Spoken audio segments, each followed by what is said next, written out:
Pace up. Learn and grow.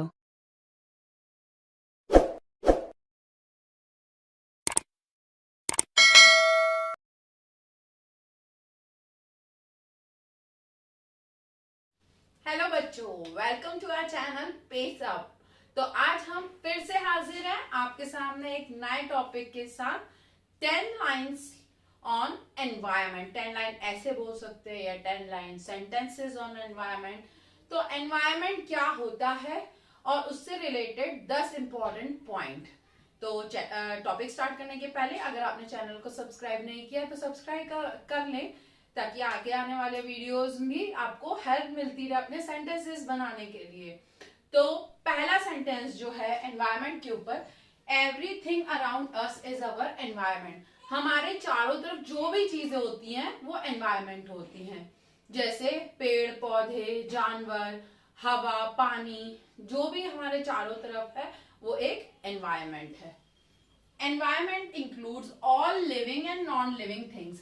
Environment के अंदर सारी चीजें आती हैं आपके आसपास में, जैसे टेबल है, कुर्सी है, बेड है, लाइट है, वो नॉन लिविंग थिंग्स में आती है। लिविंग थिंग्स में आपके फैमिली है, पेरेंट्स हैं, भाई बहन है, वो लिविंग थिंग्स है। तो उन सबको मिला के ही एक एनवायरनमेंट बनता है। We should keep our environment clean. बिल्कुल हमें अपने आसपास का एनवायरनमेंट क्लीन रखना चाहिए, साफ सुथरा रखना चाहिए। Water, soil, air, trees, animals are part of environment. ये सारी जो चीजें हैं वो एनवायरनमेंट का ही एक हिस्सा है। We should not cut trees and plant more trees.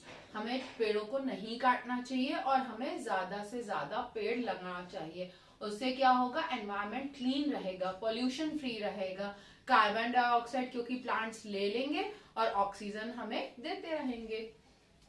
We should not litter on ground and use dustbin. जैसे हम कहीं गार्डन जाते हैं या कहीं घूमने जाते हैं, हम कुछ चिप्स खा रहे हैं या कोई कोल्ड ड्रिंक पी रहे हैं, तो उनके पैकेट्स हमें इधर उधर लिटर फैलाने नहीं चाहिए और हमेशा डस्टबिन में डालना चाहिए। We should recycle and reuse plastic which is dangerous for environment. जो प्लास्टिक ऑलरेडी बन चुका है, आपको पता है वो खत्म नहीं हो सकता है, लेकिन हम उसको कैसे रीयूज कर सकते हैं, हम उसे फिर से रिसाइकिल के लिए दे सकते हैं और फिर से उसको रीयूज कर सकते हैं, हमेशा नए बनाने की जगह। Use buses and carpools for reducing air pollution and use bicycle to go near by places. बस जहां तक पॉसिबल हो, कार पूल्स जहां पे जैसे ऑफिस जा रहे हैं 4 से 5 लोग, या स्कूल बसेस जाती हैं, वो भी एक कार पूल के जैसा ही एक एग्जांपल है कि सारे बच्चे एक ही जगह जा रहे हैं, एक ही एरिया से जा रहे हैं, तो वो एक साथ जा सकते हैं। इसकी जगह अगर 50 लोग अलग अलग अपनी गाड़ियों से छोड़ने जाएंगे तो कितना एयर पॉल्यूशन होगा, है ना। तो वैसी बसेस होती हैं, कार पूल्स होते हैं, उससे एयर पॉल्यूशन कम होता है। और जहां आसपास की जगह है, जहां हम पैदल जा सकते हैं या फिर हम साइकिल, बाइसिकल को भी यूज करके जा सकते हैं। Save water and electricity and use as per need. हमें पानी और इलेक्ट्रिसिटी बचाना चाहिए, जितना यूज हो उतना यूज करें और बाकी बंद कर दें। हेल्दी एनवायरनमेंट, यहाँ एनवायरनमेंट है, ये मिट गया मेरे हाथ से।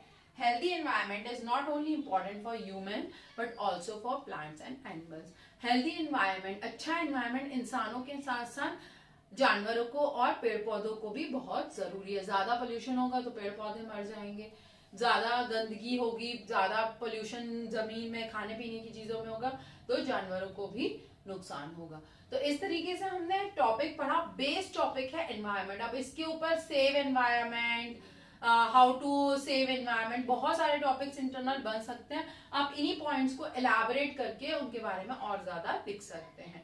टॉपिक पसंद आया तो लाइक, शेयर और सब्सक्राइब जरूर करें। नेक्स्ट टॉपिक तक के लिए thank you and bye bye.